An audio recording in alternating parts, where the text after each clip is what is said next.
Hindi pedagogy class 16। First question से start करते हैं। फर्स्ट क्वेश्चन एक बार आप देखिएगा। क्वेश्चन नंबर 1 है, पढ़िएगा। आसान सा क्वेश्चन है, कोई बहुत मुश्किल क्वेश्चन नहीं है जिसको आप नहीं समझ सकते। देखिएगा, आसान बनाया जाता है चीजों को और हम बनाएंगे। आज आपको एक एक क्वेश्चन इजी लगेगा।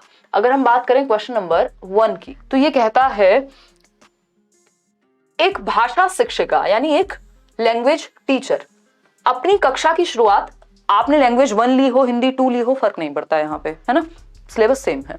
एक भाषा शिक्षिका अपनी कक्षा की शुरुआत सामान्यतः यानी जनरली सामान्यतः कुछ निश्चित परिस्थितियां देकर, भैया ये सर्टेन सिचुएशंस हैं, कोई कहानी है, कोई प्रश्न पूछना है, कुछ प्रश्न प्रस्तुत करके अपने अनुभव साझा करके उस चीज के आसपास की, उस चीज के संबंध में, यानी उस चीज मतलब जो भी वो स्टोरी सुनाने वाली है, कोई भी चैप्टर शुरू करने वाली है, कोई भी पाठ जो वो पढ़ाने वाली हैं, उसके इर्द गिर्द कुछ निश्चित परिस्थितियां देती हैं, कुछ प्रश्न पूछती हैं, अपने अनुभव शेयर करती हैं।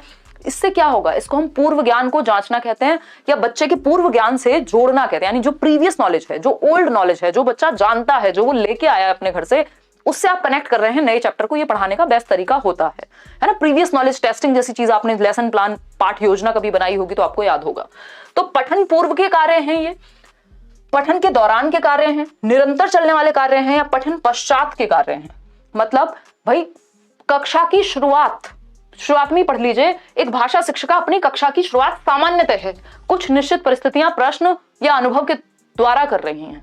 मतलब शुरुआत भी नहीं हुई है अभी, पठन पूर्व के कार्य हैं। वो पाठ आप पढ़ने वाले हैं, है ना, वो पाठ आप पढ़ने वाले, लेसन अभी स्टार्ट होने वाला है। उससे पहले ये कुछ सवाल हैं जो, या ऐसी कुछ कुछ भूमिका बनाना है, रेडी कर रहे हैं। अगर थॉर्नडाइक के नियम को देखें हम, लॉ ऑफ रेडीनेस को, तो ये तत्परता का सिद्धांत पे कहीं ना कहीं बेस्ड है ये क्वेश्चन, कि पहले बच्चों को तैयार तो महसूस कराएं, है ना।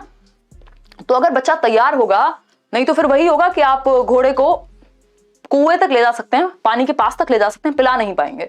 तो ये जरूरी है कि बच्चा तैयार हो। तो ये पठन पूर्व के कार्य हैं, एक्टिविटीज बिफोर रीडिंग है। पठन के दौरान के कार्य, भाई पठन के दौरान तो जब रीडिंग चल रही होगी, ड्यूरिंग रीडिंग, अभी तो शुरू ही नहीं हुई है रीडिंग, ठीक। निरंतर चलने वाले कार्य हैं, अभी कहां कुछ चला है, अभी तो शुरुआत है। पश्चात मतलब ये तो आफ्टर रीडिंग हो गया, होमवर्क टाइप, उसकी तो बात ही नहीं हो रही। तो पठन पूर्व के कार्य, ए option is the right answer over here. Question number 2 है, प्राथमिक स्तर पर यानी प्राइमरी लेवल पर पठन योग्यता का आकलन करने के लिए निम्नलिखित में से कौन सा विकल्प सबसे अधिक उपयुक्त है। यानी कौन सा एक ऑप्शन है जो बेस्ट है यदि आप प्राइमरी लेवल पर पठन योग्यता का आकलन कर रहे हैं, यानी असेस कर रहे हैं, आकलन कर रहे हैं, जांच रहे हैं कि बच्चों की रीडिंग एबिलिटी कैसी है प्राइमरी लेवल पर। ज्यादा अंतर नहीं आता, यहाँ प्राइमरी नहीं भी लिखा होता तब भी आंसर यही होता, ठीक है ना। तो प्राथमिक स्तर पर पठन योग्यता का आकलन कि बच्चों की रीडिंग एबिलिटी कितनी है, कैसी है, इसी क्वेश्चन को इंग्लिश में बदल के दे देगा, दैट्स इट। इसलिए मैं ट्रांसलेट करके डिस्कस करती हूं कि आपके सामने यही क्वेश्चन जब इंग्लिश में आए, क्योंकि सिलेबस अलग नहीं है, हिंदी इंग्लिश पेडागोजी का सब सेम है, यानी लैंग्वेज पेडागोजी का। प्राथमिक स्तर पर पठन योग्यता का आकलन, वर्णमाला की पहचान करके। ये क्वेश्चन कितनी बार, इतना रिपीटेड क्वेश्चन है, इतना रिपीटेड क्वेश्चन है, मतलब मोस्ट रिपीटेड क्वेश्चन कह सकते हैं। ये हर बार, लगभग हर बार पूछा जाता है, ये क्वेश्चन भर भर के पूछा जाता है ना। ये 5 स्टार वाला क्वेश्चन है, ठीक। वर्णमाला की पहचान करना, मे बी विराम चिन्हों का ज्ञान कि कहां कौन सा विराम चिन्ह लगाना है, पाठ को समझना या पठन में प्रवाह। वर्णमाला की पहचान, मान लीजिए मुझे वर्णमाला की पहचान है कि अ कौन सा है, क कौन सा है, सब पहचान है, पढ़ के समझना नहीं आता, पॉइंटलेस हो गई रीडिंग, है ना। तो वर्णमाला की पहचान नहीं चलेगा। विराम चिन्हों की पहचान है और समझ में अर्थ आता नहीं है, फिर मैं क्या बन जाऊंगी, चतुर रामलिंगम बन जाऊंगी, 3 इडियट वाली, कि मेरा ध्यान समझने पे नहीं है, अर्थ निर्माण पे फोकस नहीं है, मुझे समझ में कुछ आया नहीं लेकिन मैंने सब कुछ पढ़ दिया। तो पाठ को समझना ये सबसे ज्यादा महत्वपूर्ण होता है, इसको अर्थ निर्माण कहते हैं। दूसरे शब्दों में हर साल इसी को घुमा करके अर्थ निर्माण पूछा करता था, लेकिन आपको घुमा दिया आंसर ने। अर्थ निर्माण, पाठ को समझना। पठन में प्रवाह, आप बहुत फ्लुएंटली पढ़ लेते हैं, प्रवाह से पढ़ते हैं, समझ में कुछ आता नहीं है, तो ऐसे बच्चे को रट्टू तोता कहेंगे, ठीक ना। तो प्राथमिक स्तर पर हो चाहे कोई भी स्तर हो, यहां पर पठन योग्यता का आकलन करने के लिए निम्नलिखित में से कौन सा विकल्प सबसे अधिक उपयुक्त है। यानी आप जांचना चाहते हैं कि बच्चे में रीडिंग एबिलिटी है कि नहीं है, तो उस केस में सबसे ज्यादा जरूरी है कि आप सबसे पहले ये जांचेंगे कि पाठ को समझना, बच्चा पाठ को पढ़ के समझ पाता है कि नहीं, अर्थ निर्माण, मीनिंग मेकिंग हो रही है कि नहीं हो रही है। इंग्लिश में भी ये क्वेश्चन आता है as it is, meaning making हो रही है कि नहीं है, अर्थ निर्माण अगर नहीं कर पाएगा तो कितनी भी प्रवाह से पढ़े, कितने भी अच्छे ढंग से कॉमा की और फुल स्टॉप की जानकारी हो, कितनी भी बढ़िया वर्णमाला के रट्टे लगाए हो, सब व्यर्थ हो जाएगा। तो C option is the right answer. इसी बात पे आप करेंगे खुश होकर के लाइक शेयर, और अपने दोस्तों के साथ भी शेयर इसलिए करेंगे क्योंकि ये फ्री के नंबर है, हिंदी इंग्लिश पेडागोजी या लैंग्वेज पेडागोजी के, बहुत आसान है। अगर आपने सीडी भी पढ़ी हुई है, थोड़ा सा दिमाग आप लगाएंगे, चुटकियों में उड़ा जाएंगे क्वेश्चन। ठीक, क्वेश्चन नंबर 3 है संप्रेषणीय भाषा शिक्षण में, यानी जब आप कम्युनिकेशनल लैंग्वेज टीचिंग की बात कर रहे हैं, है ना, कम्युनिकेटिव लैंग्वेज टीचिंग, इंग्लिश में भी सेम रहता है, CLT कहते हैं इसको, याद होगा आपको इंग्लिश पेडागोजी के अगर आपने एक भी चैप्टर पढ़ा है, CLT कम्युनिकेटिव लैंग्वेज टीचिंग, यानी कम्युनिकेशन बेस्ड लैंग्वेज टीचिंग, जिसमें बच्चे को कम्युनिकेशन करना आ जाए, में प्रमुख रूप से ध्यान दिया जाता है। किस बात पे ध्यान दिया जाता है, बताइए बताइए बताइए। फर्स्ट ऑप्शन है शिक्षार्थियों को सहज वक्ता के रूप में बोलने के लिए प्रोत्साहित करने पे, जो कि बात गलत नहीं है कि बच्चा नेचुरली अपने आप को एक्सप्रेस कर पाए, इसके लिए आप क्या करेंगे, एनकरेज करेंगे। ठीक लग रही है बात, अभी के लिए मार्क कर लेते हैं। बी ऑप्शन है लक्ष्य भाषा के रूप पर केंद्रित होकर के। लक्ष्य भाषा होती है टारगेट लैंग्वेज, इंग्लिश में इसको कहते हैं टारगेट लैंग्वेज, मतलब जिस भाषा को आप स्कूल में सिखाना चाहते हैं। आप एक इंग्लिश मीडियम स्कूल में पढ़ रहे हैं, वहां टारगेट लैंग्वेज क्या है, इंग्लिश है। आपकी मदर टंग मातृभाषा क्या है, हो सकता है हिंदी हो, पंजाबी हो, गुजराती हो, कुछ और हो। तो लक्ष्य भाषा के रूप में केंद्रित होना ये नहीं होता। कम्युनिकेटिव लैंग्वेज टीचिंग में आपका फोकस रहता है बच्चा कम्युनिकेट करे, ये नहीं है कि आपकी भाषा में कम्युनिकेट करे या जिस भाषा में आप चाह रहे हैं उसमें कम्युनिकेट करे, वो पहले अपने आप को व्यक्त तो करे, तो ये तो गलत हो जाएगा। शिक्षार्थियों, ये होता है आपका डायरेक्ट मेथड में, जिसको आई थिंक हिंदी में डायरेक्ट को जो भी कहेंगे एक बार लिख के बताना मेरे को। डायरेक्ट मेथड वो हिंदी में भी होता है और इंग्लिश में भी, तो वो डायरेक्ट मेथड में होती है आपकी ये टारगेट लैंग्वेज की, कि आप इंग्लिश मीडियम स्कूल में तो आप इंग्लिश ही बोलेंगे, वो है। शिक्षार्थियों को संप्रेषणीय दक्षता प्रदान करने पर, यह बात भी सही है कि बच्चों को एटलीस्ट वो बेसिक कम्युनिकेटिव एबिलिटी तो हो उनमें कि वो अपने आप को एक्सप्रेस कर पाए, जरूरी है। ठीक है ना, क्लियर है बात। फिर आता है डी ऑप्शन, अभ्यास एवं प्रयोग द्वारा उच्चारण पर।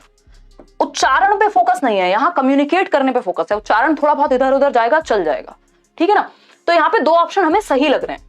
ऐसा पेडागोजी में होता है टाइम्स के जब सही लगते हो। ठीक है ना, प्रत्यक्ष विधि कहते हैं उसको, बिल्कुल आकांक्षा सही बता रहे हो आप, डायरेक्ट मेथड को। तो ये तो प्रत्यक्ष विधि की बात हो रही है, इसको तो हटा दिया हमने सीन से। अब हमारे पास या तो सी है या तो ए है। तो संप्रेषणीय भाषा शिक्षण में प्रमुख रूप से ध्यान दिया जाएगा कि बच्चे को सहज वक्ता के रूप में एनकरेज किया जाए, बात ठीक है। शिक्षार्थियों को संप्रेषणीय दक्षता प्रदान करने पर ऑप्शन सी को आपके CBSE ने सही माना है, हालांकि ए गलत नहीं था, है ना। कोई व्यक्ति अगर आपको एक ही गलत बात कहे कि ए गलत है, गलत नहीं है ए, बट क्योंकि बोर्ड ने आंसर सी कंसिडर किया है इसलिए सी सही है। सी भी गलत नहीं था, ए भी गलत नहीं था यहां, क्योंकि बच्चे कम्युनिकेट कर पाए सहज रूप से अपने आप को, इस चीज के लिए प्रोत्साहित किया जाता है। बट यहां पे ये बात कर रहे हैं कि जब हम कम्युनिकेटिव लैंग्वेज टीचिंग की बात कर रहे हैं तो हम बच्चे को दक्ष बनाएं कि एटलीस्ट वो अपने आप को एक्सप्रेस कर पाए। इसको एनकरेज तो तब करोगे ना जब उसके अंदर वो दक्षता हो, तो इसलिए ज्यादा बेटर ऑप्शन सी को मान लिया। अदरवाइज ए गलत नहीं था, बट इसके सामने वीक हो गया, तो C option is the right answer. आगे बढ़ेंगे। यह विधि जो शारीरिक क्रिया एवं भाषा के समन्वयन पर आधारित है उसे डैश कहते हैं। बताइएगा फटाफट से, कौन सी विधि की बात हो रही है जो शारीरिक शारीरिक क्रिया एवं भाषा के समन्वयन पर आधारित है। यानी शारीरिक क्रिया करके आप भाषा सिखा रहे हैं कि इतना बड़ा भेड़िया था, है ना, या ए फॉर एप्पल, तो एप्पल बना के दिखा रहे हैं आप हाथों से या व्हाटएवर इट इज। मछली जल की रानी है तो आप मछली बन के दिखा रहे हैं। ठीक है ना, ये क्या है, ये कहलाता है टोटल फिजिकल रिस्पॉन्स। इंग्लिश में भी ये क्वेश्चन सेम रहता है, TPR बोलते हैं इंग्लिश पेडागोजी में इसको, और हिंदी में बोलते हैं पूर्ण शारीरिक प्रतिक्रिया, है ना। होपफुली आपने आंसर सही दिया होगा, पूर्ण शारीरिक प्रतिक्रिया, यानी शारीरिक क्रियाओं के थ्रू। जब आप मछली की बात कर रहे हैं तो आप कह रहे हैं मछली जल की रानी है, मतलब आप फिजिकल एक्टिविटी, आप कह रहे हैं बच्चों को मेरे पीछे रिपीट करो वैसी ही फिजिकल एक्टिविटी जो मैं करा रही हूं, कोई कविता या कोई पाठ पढ़ाते हुए, तो इसको पूर्ण शारीरिक प्रतिक्रिया, टोटल फिजिकल रिस्पॉन्स कहते हैं। कार्य आधारित भाषा अधिगम, ऐसा नहीं है कि कोई वर्क बेस्ड है, कोई सहयोगात्मक, संप्रेषणात्मक, नथिंग, शारीरिक क्रियाओं का प्रयोग किया गया है, पूर्ण शारीरिक प्रतिक्रिया कहते हैं। सिंपल फैक्चुअल क्वेश्चन है, इसमें मैं और आप कुछ नहीं कर सकते। इस सीधा टू द पॉइंट क्वेश्चन पूछा है, जैसे पूछ लिया हो कि प्याजे की कितनी स्टेजेस हैं, वैसा क्वेश्चन था, ये फैक्चुअल क्वेश्चन था। ठीक है ना। बुनियादी साक्षरता, जो बेसिक लिटरेसी की हम बात करते हैं, एवं संख्या ज्ञान, जो आपका नंबर नॉलेज है एक तरह की कि पूर्व अपेक्षित शर्तें क्या हैं। मतलब जब आप बेसिक लिटरेसी की बात कर रहे हैं या न्यूमरेसी स्किल्स की बात कर रहे हैं तो उसमें फर्स्ट प्री रिक्वेस्ट क्या है, शर्त क्या है, बताइएगा। अगर हम बात करें बुनियादी साक्षरता की तो इसमें पता नहीं आप लोग कौन सा आंसर सही मान रहे हैं, बट सुनना, बोलना एवं अंक गणित, सीधा अंक गणित की बात नहीं हो रही। बेसिक न्यूमरेसी स्किल्स, जोड़ घटाना, कुछ बातों में आप बेसिक कैलकुलेशन सीख जाएं, सीधा अंक गणित नहीं। पढ़ना, लिखना एवं अंकों के साथ मूल क्रियाएं, जो बेसिक एक्टिविटीज हैं कि पढ़ना लिखना सीख रहे हैं, साथ में थोड़ी बेसिक न्यूमरेसी स्किल्स आपकी आ गई। कैसे भैया, ये 5 पेन थे, 4 पेन थे, इसमें से 2 मैंने किसी को दे दिए, कितने बचे? तो भाषा भी सीख रहे हैं आप और गणित भी सीख रहे हैं। इसको हम बेसिक न्यूमरेसी स्किल्स कहते हैं। तो बी ऑप्शन यहां सही है। पढ़ना लिखना एवं अंकों के साथ मूल संक्रियाएं, बेसिक एक्टिविटीज। लिखना, पढ़ना और पर्यावरण अध्ययन नहीं, बात हो रही थी संख्या ज्ञान की। पर्यावरण कहां से आ गया? अंकों के साथ खेलना, खेलने पे बात नहीं है। इससे बेहतर ऑप्शन हमारे पास बी है, तो B is the right answer over here. आगे बढ़ेंगे नेक्स्ट क्वेश्चन पे। अगर हम बात करें क्वेश्चन नंबर 6 की, शिक्षार्थियों को व्याकरण सीखने में सहायता करने के लिए, यानी आप बच्चों को हेल्प कर रहे हैं किसमें? ग्रामर सीखने में। ठीक, हमारे द्वारा डिजाइन किए गए कार्य के संबंध में निम्नलिखित में से कौन सा विकल्प सबसे अधिक उपयुक्त है? यानी जब आप ग्रामर पढ़ा रहे हैं, बच्चे को व्याकरण सिखा रहे हैं, तो कौन सा तरीका सर्वाधिक उपयुक्त माना जाएगा, सबसे बेहतर माना जाएगा? बताइएगा फटाफट से, तभी हम आगे बढ़ेंगे। वह कार्य अर्थपूर्ण होना चाहिए। बिल्कुल सही बात है भाई, कोई भी काम अगर आप ग्रामर क्या किसी भी चीज को सिखा रहे हैं, व्याकरण छोड़िए, तो अर्थपूर्ण होना चाहिए, मीनिंगफुल होना चाहिए। बात तो ठीक लग रही है। वह सबसे अधिक जानकारी देने वाला होना चाहिए। अब यहाँ पे रूल्स पे फोकस है, जानकारी पे फोकस थोड़ी। सूचनाएं तो बहुत सारी अवेलेबल हैं दुनिया में। फिर आता है सी ऑप्शन, वह कार्य अध्यापक के दृष्टिकोण से उद्देश्यपूर्ण होना चाहिए। भैया अध्यापक के दृष्टिकोण से अध्यापक के लिए पढ़ा रहे हैं, बच्चों के लिए पढ़ा रहे हैं। फिर आता है डी ऑप्शन, उसका कोई सामाजिक उपयोग नहीं होना चाहिए। क्या बुरा हो जाएगा अगर समाज के लिए उपयोगी होगा तो? नहीं, एक ही उत्तर सही है। वह कार्य अर्थपूर्ण होना चाहिए, मीनिंगफुल होना चाहिए, जिसमें साथ में बच्चा क्या सीख जाए? व्याकरण भी सीख जाए। ठीक है ना? तो संदर्भ में व्याकरण सिखाने पे हमारा फोकस रहता है, रटवाने पे नहीं। कि आपने कोई कहानी सिखाई, सुनाई, पढ़ाई और उसी में से कुछ कुछ व्याकरण की चीजें सीख ली। मान लीजिए आप कोई कहानी सुना रहे थे, उसमें बता दिया आपने कि ये जो बच्ची थी ऋचा, मान लीजिए, तो ये ऋचा क्या है? नाउन है, संज्ञा है। तो आपने संदर्भ में व्याकरण को सिखा दिया, अलग से रूल्स, अलग से नियमों को रटवाया नहीं। इसी को अर्थपूर्ण कहेंगे। क्वेश्चन नंबर 7 देखिएगा, व्याकरण अनुवाद विधि में नहीं है, नॉट पूछा है। व्याकरण अनुवाद विधि में, ग्रामर ट्रांसलेशन मेथड, जीटी कहते हैं इसको। जीटी रोड नहीं, ग्रामर ट्रांसलेशन मेथड कहते हैं। ठीक है ना? जिसमें आप दूसरी भाषा को ट्रांसलेट करके सीखते हैं, अनुवाद करके सीखते हैं। यानी जब आप इंग्लिश सीख रहे हैं तो आप रूल्स के थ्रू सीख रहे हैं, ग्रामर के थ्रू सीख रहे हैं, टेंसेस के थ्रू सीख रहे हैं, और उनको भी आप हिंदी में पढ़ रहे हैं। तो इसको हम कहते हैं कि ये व्याकरण अनुवाद विधि है, जो आपकी मातृभाषा में सिखाया जाता है। मातृभाषा द्वारा सीखने को बढ़ावा देना। हाँ, इसमें मातृभाषा पे फोकस होता है क्योंकि ट्रांसलेट किया जाता है व्याकरण को आपकी भाषा में। व्याकरण को महत्व देना, हाँ व्याकरण को महत्व दिया जाता है, तभी तो नाम है इसका ग्रामर ट्रांसलेशन या व्याकरण अनुवाद। फिर आता है सी ऑप्शन, विद्यार्थी के संप्रेषण कौशल का संवर्धन करना। यानी जो विद्यार्थी है उसकी कम्युनिकेशन स्किल को बेहतर करना। ये नहीं होता ग्रामर ट्रांसलेशन में। कम्युनिकेशन पे तो फोकस ही नहीं होता। अगर ऐसा होता तो मैं और आप, या अगर हम देखें यूपी बोर्ड के बहुत सारे विद्यार्थी, या इंडिया में भी जहां पे ग्रामर खूब पढ़ाई जाती है, तो उन्हें ग्रामेटिकल रूल्स का सारा पता है, ऐसे अच्छा लिख देंगे। लेकिन जब आप इंग्लिश में बात करने को कहेंगे तो दिक्कत होगी। क्यों? क्योंकि व्याकरण में अनुवाद के द्वारा पढ़ाया गया है, प्रैक्टिस नहीं कराई गई लैंग्वेज की। तो कम्युनिकेशन की प्रॉब्लम होती है, कम्युनिकेशन में संवर्धन नहीं होता ग्रामर ट्रांसलेशन विधि के द्वारा। ये इसका एक ड्रॉबैक है। नहीं के बारे में यही सही है। डी ऑप्शन है, विद्यार्थी को भाषा के धारा प्रवाह प्रयोग करने योग्य बनाना। यानी बच्चा फ्लुएंटली लैंग्वेज को यूज कर पाए। योग्य तो वो बन जाएगा, बट संप्रेषण पे फोकस नहीं है, क्योंकि वो यूज कर पाएगा। यूज किस में करेगा? ऐसे राइटिंग में कर सकता है, रूल्स को समझने में कर सकता है, रीडिंग में कर सकता है। रीडिंग इससे अच्छी होती है, लेकिन कम्युनिकेशन अच्छी नहीं होती, जो कि सी ऑप्शन में कहा है। और जो नहीं होता वही पूछा था। क्वेश्चन नंबर 8 देखिए, निम्नलिखित में से कौन सा सत्य नहीं है, यानी गलत है? इस क्वेश्चन में इन्होंने जो मजे लिए हैं, बस अभी आपको पता लगेगा, आप जवाब दीजिए। अगर हम बात करें निम्नलिखित में से कौन सा सत्य नहीं है, फर्स्ट ऑप्शन है, भाषा की कक्षा के लिए एक अच्छी पाठ्य सामग्री सांस्कृतिक रूप से बोझिल हो। यानी लैंग्वेज क्लासरूम में जो एक अच्छी कंटेंट बुक है वो कल्चरली बर्डनसम होनी चाहिए, यानी कल्चर एक बर्डन की तरह देखा जाना चाहिए उसमें। तो ये तो गलत बात है, ये सही नहीं है और नहीं ही पूछा था। बी ऑप्शन पढ़ते हैं, एक अच्छी पाठ्य विषय वस्तु में सभी व्याकरणिक संरचनाएं शामिल होनी चाहिए। यानी कि एक जो अच्छी पाठ्य पुस्तक है, एक अच्छी जो टेक्स्ट बुक है, उसमें व्याकरण भर भर के होना चाहिए। जबकि हम बात करते हैं संदर्भ में व्याकरण सिखाने की, है ना, संदर्भ में व्याकरण सिखाने की। ऐसा नहीं है कि व्याकरण के रूल्स नहीं भर भर के होने चाहिए, ये बात भी गलत है। सी ऑप्शन है, भाषा की कक्षा के लिए एक अच्छी पाठ्य सामग्री विद्यार्थियों के लिए प्रासंगिक और रुचिकर होनी चाहिए। देखिए ये बहुत अच्छी बात है। अगर आपसे कोई पूछे व्याकरण कैसे पढ़ाना है, आप कहेंगे प्रासंगिक या संदर्भ में पढ़ाना है। जब आप कोई कहानी या कोई कविता सिखा रहे हैं तो उसी से जुड़ा हुआ कुछ कुछ आप व्याकरण की चीजें सिखा सकते हैं, अलग से रटवाने की जरूरत नहीं होती। ये आजकल का परिप्रेक्ष्य है और इंटरेस्टिंग भी हो। तो ये तो यस वाली बात हो गई कि हाँ ऐसा होना चाहिए, लेकिन हमसे पूछा क्या है, नो, क्या नहीं होना चाहिए। डी ऑप्शन है, एक अच्छा पाठ्य सामग्री वह है, एक अच्छी पाठ्य सामग्री वह है जो अच्छी खासी लंबी हो, यानी लेंदी हो, बच्चा बोर हो जाए, दब जाए उस पाठ्य सामग्री के नीचे, इतनी भारी होनी चाहिए बच्चे के वजन से ज्यादा नहीं, ये भी खराब है। तो 3 चीजें इसमें ऐसी हैं जो गलत हैं, एक चीज है जो सही है। हमसे पूछा था क्या सही नहीं है, तो 3 चीजें हैं जो सही नहीं है, मतलब 3 आंसर होने चाहिए इस उत्तर के। सीबीएसई ने कहा हाँ चलो ऐश करो, फर्स्ट सेकंड और फोर्थ तीनों सही हैं।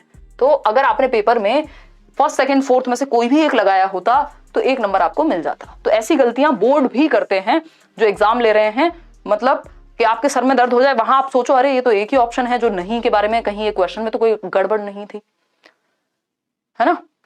इतनी बात क्लियर है। तो यहाँ पे तीनों ऑप्शन सही हैं, फर्स्ट सेकंड और फोर्थ।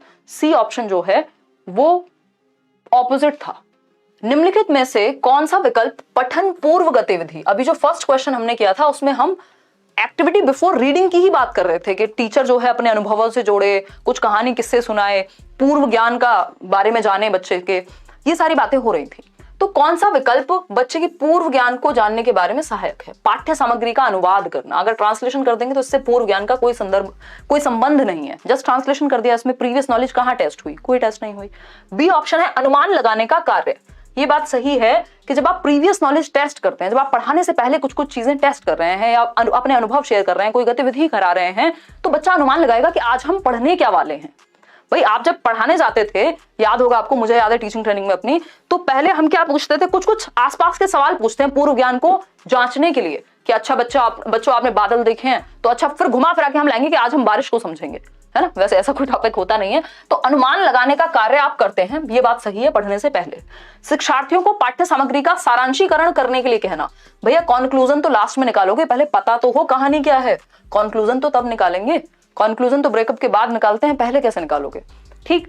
व्याकरणिक संरचनाओं का शिक्षण, यानी आप ग्रामेटिकल स्ट्रक्चर्स पढ़ाने लग जाओगे, चैप्टर पढ़ाया नहीं है पहले ग्रामेटिकल स्ट्रक्चर पढ़ाओगे तो बच्चे तो डर के भाग जाएंगे, पहले ही वर्ड मीनिंग रटवाने लग गए।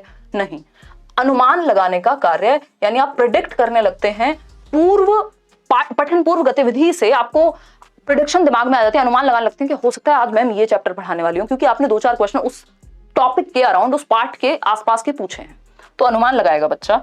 B option is the right answer. Question number 10 देखिएगा एक बार, क्वेश्चन नंबर 10 पढ़िएगा एक बार। किसी पाठ्य सामग्री में, यानी कोई कंटेंट बुक है, टेक्स्ट बुक है, में अंतर्निहित क्रियाओं और विचारों के पात्र या दर्शक के रूप में स्वयं को रखकर लिखने संबंधी कार्य डैश के अंतर्गत आते हैं।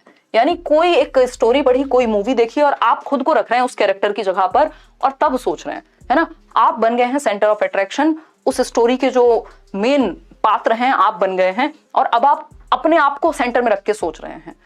इस तरह के काम को क्या कहते हैं। पहला ऑप्शन है एक्स्ट्रापोलेटिव, यानी किसी के स्थान पर स्वयं को रखना। तो ये तो उन्होंने खुद ही जवाब दे दिया, इतनी लंबी कहानी लिख दी आपके लिए कि अगर आप थोड़े से भी स्मार्ट होंगे तो आंसर आप मार्क कर देते हैं यहाँ पे। बोधात्मक प्रश्न, कुछ बोध करने के बारे में बात हो रही है, नहीं। पाठ विश्लेषण, एनालिसिस, भाषा विश्लेषण, कुछ नहीं कहा ऐसा कि क्या सीखा क्या बताया, कुछ नहीं, अपने आप को दूसरे की जगह रख के और अपने पॉइंट ऑफ व्यू से, अपने स्टैंड पॉइंट से कहानी लिखनी है। तो एक्स्ट्रापोलेटिव यानी किसी के स्थान पर स्वयं को रख करके देखना है और फिर लिखना है या उसके बारे में बताना है। तो A option is the right answer. Extrapolative activities कहते हैं, इंग्लिश में भी ये सेम ही टॉपिक है।